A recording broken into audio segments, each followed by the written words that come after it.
వారీగా విభజించి 94 రకాల పనులు అనేది మన ఉపాధి హామీ పథకంలో చేర్చడం జరిగింది. ఈ 94 రకాల పనులు కూడా ఈ పంటకాల పూడి తీత పనులు, అలాగే మన గ్రామ పంచాయతీలో చూస్తే చెరువు పనులకు సంబంధించి పనులు మాత్రమే ఎక్కువగా చేసినట్లు ఉన్నాయి. కానీ ఉపాధి హామీ పథకంలో ఈ 2 పనులే కాకుండా మరి యొక్క ప్రాముఖ్యమైన పనులు కూడా చేర్చడం జరిగింది గవర్నమెంట్ అనేది. ఏదైనా రైతు ఖాళీగా పొలం ఉంటే కనుక ఆ రైతుకి మనము హార్టికల్చర్లో భాగంగా మొక్కలు ఇవ్వడానికి అవకాశం ఉంది. అది వేతనదారులు వచ్చి శ్రామికులు, ఉపాధి శ్రామికులు ఎవరైతే ఉన్నారో వాళ్ళు వచ్చి మొక్కలు వేసిన దగ్గర నుంచి 3 సంవత్సరాల పాటు ఆ మొక్కలు నాటుకోవడానికి, ఆ మొక్కలు పెంచుకోవడానికి, దానికి నీరు వేసినందుకు, అలాగే దాన్ని కాసినందుకు కూడా 3 సంవత్సరాలు మెయింటెనెన్స్ ఇస్తూ దాని యొక్క ఫలాలను అనేది ఆ రైతుకి లబ్ధి పొందే విధంగా 3 సంవత్సరాల పాటు మొక్కలు వేసుకోవడానికి మనకు అవకాశం ఉంది.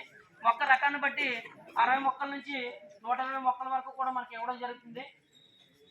అలాగే ఫారం పంట పనులు కూడా మనకి అవకాశం చేయడానికి ఉపాధి హామీ పథకం పనిలో అవకాశం ఉంది. రైతులు ఎవరైనా ఇంట్రెస్ట్ ఉంటే కనుక ఫారం పంట కూడా పనులు చేసుకోవచ్చు. ఒకవేళ పశువులు ఎవరికైతే ఉన్నాయనుకో వాళ్ళు కూడా గడ్డి పెంచుకోవడానికి అవకాశం ఉంది. ఈ వాటర్ పని అనేది చేయడం జరుగుతుంది. ఆ రైతులకి ఆ గడ్డి అనేది బయటకు వెళ్ళడానికి ఇబ్బంది లేకుండానే వాళ్ళ పొలంలోనే ఒక పక్కన రైతు ఆ గడ్డి వేసుకుని దాని ద్వారా ఆ పశువులు పెంచుకోవడానికి అవకాశం ఉంది.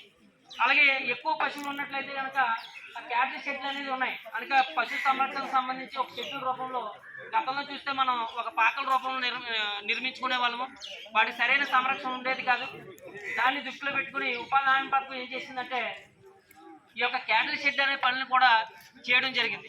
మీరు స్థలాన్ని చూపిస్తే కనుక అక్కడ ఒక షెడ్ రూపంలో ఏర్పాటు చేసి మీ యొక్క పశువులకు సంరక్షించి ఇచ్చేటటువంటి బాధ్యత కూడా ఈ యొక్క ప్రభుత్వం అనేది తీసుకోవడం జరిగింది.